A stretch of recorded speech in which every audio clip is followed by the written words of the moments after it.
bagay sa sanlibutan. Buong buhay mo ay walang kabuluhan,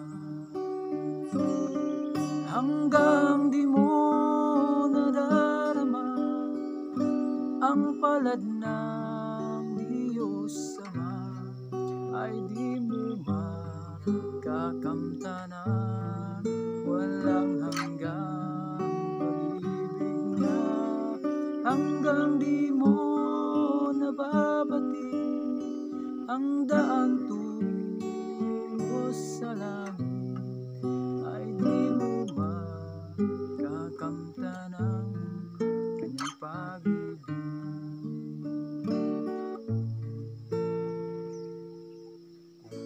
Sa'yo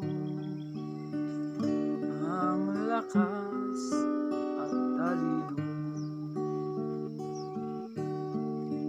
mahanga man sa'yo buong mundo. Kulang naman sa pagbasa sa banal na kasulatan,